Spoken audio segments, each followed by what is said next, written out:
ओम श्री परमात्मने नमः। वेदांत दर्शन दूसरा अध्याय पहला पाद।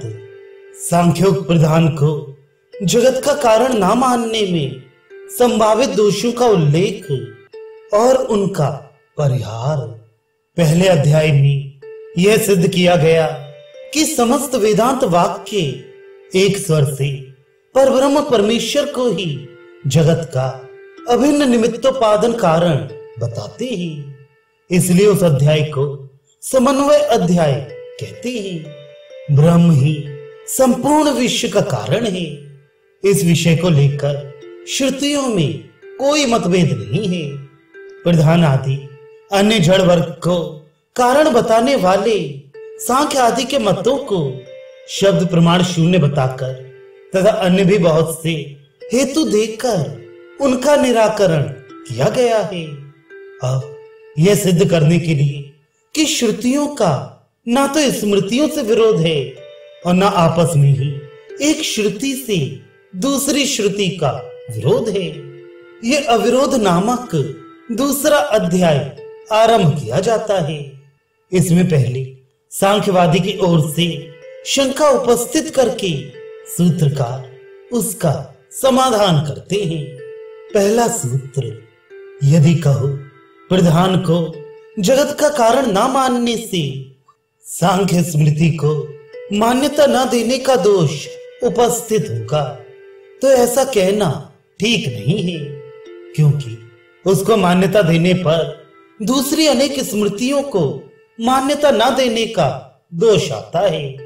व्याख्या, यदि कहा जाए कि प्रधान को जगत का कारण ना मानकर ब्रह्म को ही माना जाएगा, तो सर्वज्ञ कपिल ऋषि द्वारा बनाई हुई सांख्य स्मृति को मान्यता ना देने का, उसे प्रमाण ना मानने का प्रसंग आएगा। इसलिए प्रधान को जगत का कारण अवश्य मानना चाहिए, तो ऐसा कहना ठीक नहीं है, क्योंकि सांख्य शास्त्र को मान्यता देकर यदि प्रकृति को जगत का कारण मान ले, तो दूसरे महर्षियों द्वारा बनाई हुई स्मृतियों को न मानने का दोष उपस्थित हो सकता है। इसलिए वेदानुकूल स्मृतियों को ही प्रमाण मानना उचित है, ना कि वेद के प्रतिकूल अपनी इच्छा के अनुसार बनाई हुई स्मृति को। दूसरी स्मृतियों में स्पष्ट ही परब्रह्म परमेश्वर को जगत का कारण बताया है। श्रीमद् भागवत गीता, विष्णु पुराण और मनुस्मृति आदि में भी समस्त जगत की उत्पत्ति परमात्मा से ही बताई गई है। इसलिए वास्तव में श्रुतियों के साथ स्मृतियों का कोई विरोध नहीं है। यदि कहीं विरोध हो भी तो वहां स्मृति को छोड़कर श्रुति के कथन को ही मान्यता देनी चाहिए, क्योंकि वेद और स्मृति के विरोध में वेद ही बलवान माना गया है। सांख्य शास्त्रोक्त प्रधान को जगत का कारण ना मानने में कोई दोष नहीं है। इस बात की पुष्टि के लिए दूसरा कारण उपस्थित करते हैं। दूसरा सूत्र, तथा अन्य स्मृतिकारों के मत में प्रधान कारणवाद की उपलब्धि नहीं होती, इसलिए भी प्रधान को जगत का कारण ना मानना उचित ही है। व्याख्या, मनु आदि जो दूसरे स्मृतिकार हैं, उनके ग्रंथों में सांख्य शास्त्रोक्त प्रक्रिया के अनुसार प्रधान को कारण मानने और उससे सृष्टि के होने का वर्णन नहीं मिलता है। इसलिए इस विषय में सांख्य शास्त्र को प्रमाण ना मानना उचित ही है। सांख्य की सृष्टि प्रक्रिया को योग शास्त्र के प्रवर्तक पातंजल भी मानते हैं, अतः उसको मान्यता क्यों ना देनी चाहिए, इस पर कहते हैं।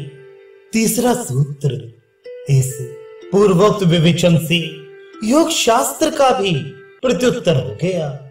व्याख्या, उपर्युक्त विवेचन से अर्थात पूर्व सूत्रों में जो कारण बताए गए हैं, उन्हीं से पातंजल योग शास्त्र की भी उस मान्यता का निराकरण हो गया, जिसमें उन्होंने दृश्य जड़ प्रकृति को जगत का स्वतंत्र कारण कहा है। क्योंकि अन्य विषयों में योग का सांख्य के साथ मतभेद होने पर भी जड़ प्रकृति को जगत का कारण मानने में दोनों एक मत है। अतः एक के ही निराकरण से दोनों का निराकरण हो गया। पूर्व प्रकरण में यह कहा गया है कि वेदानुकूल स्मृतियों को ही प्रमाण मानना आवश्यक है। इसलिए वेद विरुद्ध सांख्य स्मृति को मान्यता न देना अनुचित नहीं है। इसलिए पूर्व पक्षी वेद के वर्णन से सांख्य मत की एकता दिखाने के लिए कहता है। चौथा सूत्र, चेतन ब्रह्म जगत का कारण नहीं है, क्योंकि ये कार्य रूप जगत उस कारण से विलक्षण जड़ है और उसका जड़ होना शब्द वेद प्रमाण से सिद्ध है। व्याख्या, श्रुति में परब्रह्म परमात्मा को सत्य, ज्ञान स्वरूप और अनंत आदि लक्षणों वाला बताया गया है और जगत को ज्ञान रहित अर्थात जड़ कहा गया है। अतः श्रुति प्रमाण से ही इसकी परमेश्वर से विलक्षणता सिद्ध होती है। कारण से कार्य का विलक्षण होना युक्ति संगत नहीं है। इसलिए चेतन परब्रह्म परमात्मा को अचेतन जगत का कारण नहीं मानना चाहिए। यदि कहो अचेतन कहे जाने वाले आकाश आदि तत्वों का भी श्रुति में चेतन की भांति वर्णन मिलता है। जैसे उस तेज ने विचार किया, उस जल ने विचार किया इत्यादि, तथा पुराणों में नदी, समुद्र, पर्वत आदि का भी चेतन जैसा वर्णन किया गया है। इस प्रकार चेतन होने के कारण ये जगत चेतन परमात्मा से विलक्षण नहीं है। इसलिए चेतन परमात्मा को इसका कारण मानने में कोई आपत्ति नहीं है। तो इसका उत्तर इस प्रकार दिया जाता है। पांचवा सूत्र, किंतु वहां तो उन तत्वों के अभिमानी देवताओं का वर्णन है। यह बात विशेष शब्दों के प्रयोग से तथा उन तत्वों में देवताओं के प्रवेश का वर्णन होने से सिद्ध होती है। व्याख्या, श्रुति में जो तेज, जल आदि ने विचार किया इत्यादि रूप से जड़ तत्वों में चेतन के व्यवहार का कथन है, वह तो उन तत्वों के अभिमानी देवताओं को लक्ष्य करके है। यह बात उन्होंने स्थलों में प्रयुक्त हुए विशेष शब्दों से सिद्ध होती है। जैसे तेज, जल और अन्न, इन तीनों की उत्पत्ति का वर्णन करने के बाद इन्हें देवता कहा गया है। तथा ऐतरेय उपनिषद में अग्निवाणी बनकर मुख में प्रविष्ट हुआ, वायु प्राण बनकर नासिका में प्रविष्ट हुआ। इस प्रकार उनके अनुगति का उल्लेख होने से भी उनके अभिमानी देवताओं का ही वर्णन सिद्ध होता है। इसलिए ब्रह्म को जगत का उपादान कारण बताना युक्ति संगत नहीं है, क्योंकि आकाश आदि जड़ तत्व भी इस जगत में उपलब्ध होते हैं, जो कि चेतन ब्रह्म के धर्मों से सर्वथा विपरीत लक्षणों वाले हैं। ऊपर उठाई हुई शंका का ग्रंथकार उत्तर देते हैं। छठा सूत्र, किंतु श्रुति में उपादान से विलक्षण वस्तु की उत्पत्ति का वर्णन भी देखा जाता है। अतः ब्रह्म को जगत का उपादान कारण मानना अनुचित नहीं है। व्याख्या, ये कहना ठीक नहीं है कि उपादान से उत्पन्न होने वाला कार्य उससे विलक्षण नहीं हो सकता, क्योंकि मनुष्य आदि चेतन व्यक्तियों से नख, लोम आदि जड़ वस्तुओं की उत्पत्ति का वर्णन वेद में देखा जाता है। जैसे जीवित मनुष्य से केश और रोए उत्पन्न होते हैं, उसी प्रकार अविनाशी परब्रह्म से यह सब जगत उत्पन्न होता है।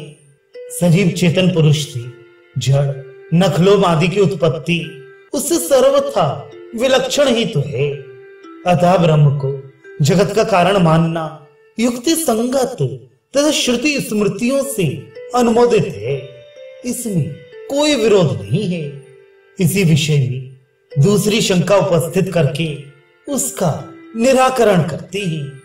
सातवां सूत्र, यदि कहो ऐसा मानने से असत कार्यवाद अर्थात जिसकी सत्ता नहीं है ऐसी वस्तु की उत्पत्ति का प्रसंग उपस्थित होगा, तो ऐसी बात नहीं है, क्योंकि वहां असत शब्द प्रतिषेध मात्र का अर्थात सर्वथा अभाव का बोधक है। व्याख्या, यदि कहो अवयव रहित चेतन ब्रह्म से सावयव जड़ वर्ग की उत्पत्ति मानने पर जो वस्तु पहले नहीं थी उसकी उत्पत्ति मानने का दोष उपस्थित होगा, जो कि श्रुति प्रमाण के विरुद्ध है, क्योंकि वेद में असत से सत की उत्पत्ति को असंभव बताया गया है। तो ऐसी बात नहीं है, क्योंकि वहां वेद में कारण से विलक्षण कार्य की उत्पत्ति का निषेध नहीं है, अपितु असत शब्द वाच्य अभाव से भाव की उत्पत्ति को असंभव कहा गया है। वेदांत शास्त्र में अभाव से भाव की उत्पत्ति नहीं मानी गई है, किंतु सत्स्वरूप सर्वशक्तिमान परब्रह्म परमात्मा में जो जड़ चेतनात्मक जगत शक्ति रूप से विद्यमान होते हुए भी अप्रकट रहता है, उसी का उसके संकल्प से प्रकट होना उत्पत्ति है। इसलिए परब्रह्म से जगत की उत्पत्ति मानना असत से सत की उत्पत्ति मानना नहीं है। इस पर पुनः पूर्व पक्षी की ओर से शंका उपस्थित की जाती है। आठवां सूत्र, ऐसा मानने पर प्रलय काल में ब्रह्म का उस संसार के जड़त्व और सुख दुख आदि धर्मों से युक्त मानने का प्रसंग उपस्थित होगा, इसलिए उपर्युक्त मान्यता युक्ति संगत नहीं है। व्याख्या, यदि प्रलय काल में भी संपूर्ण जगत का उस परब्रह्म परमात्मा में विद्यमान रहना माना जाएगा, तब तो उस ब्रह्म को जड़ प्रकृति के जड़त्व तथा जीवों के सुख दुख आदि धर्मों से युक्त मानने का प्रसंग आ जाएगा, जो किसी को मान्य नहीं है, क्योंकि श्रुति में उस परब्रह्म परमेश्वर को सदैव जड़त्व आदि धर्मों से रहित, निर्विकार और सर्वथा विशुद्ध बताया गया है। इसलिए उपर्युक्त मान्यता युक्ति युक्त नहीं है। अब सूत्रकार उपर्युक्त शंका का निराकरण करते हैं।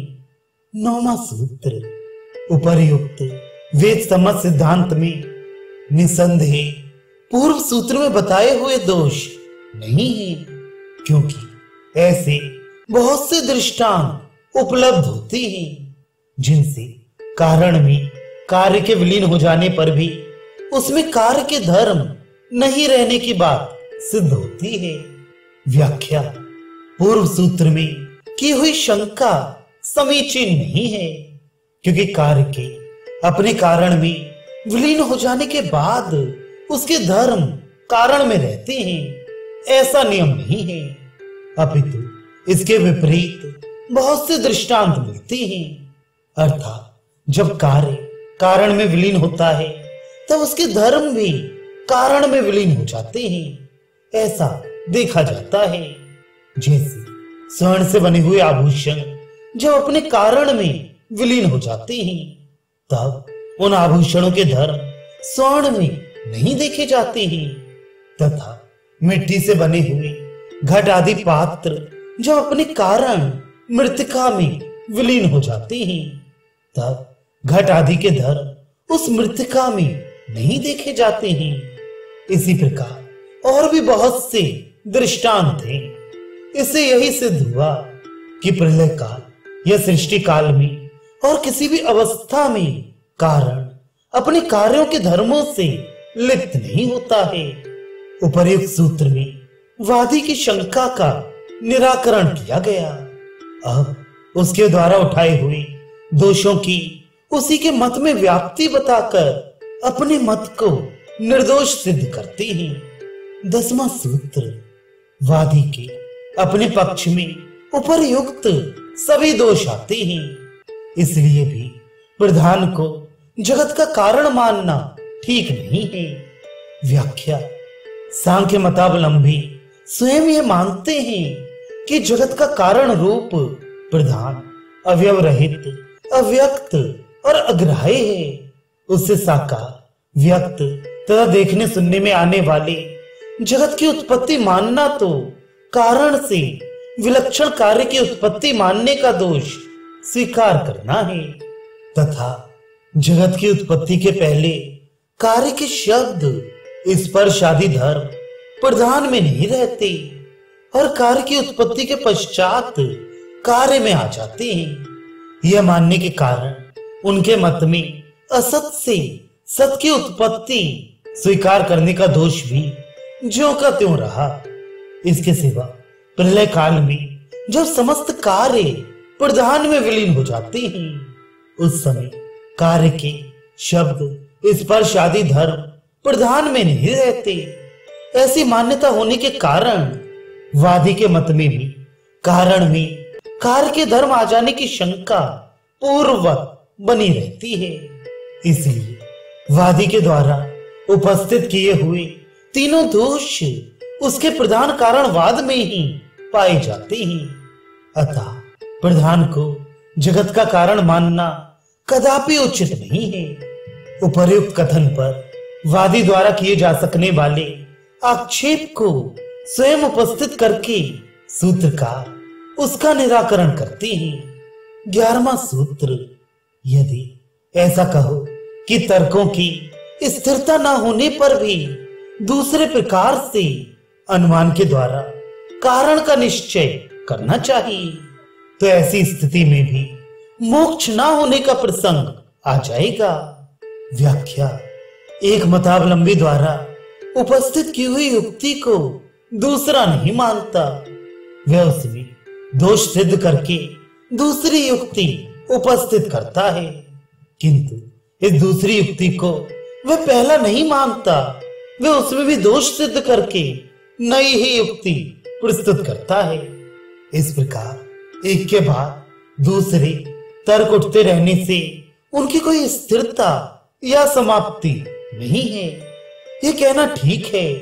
तथापि दूसरे प्रकार से अनुमान के द्वारा कारण तत्व का निश्चय करना चाहिए, ऐसा कोई कहे तो ठीक नहीं है, क्योंकि ऐसी स्थिति में वेद प्रमाण रहित कोई भी अनुमान वास्तविक ज्ञान कराने वाला सिद्ध नहीं होगा।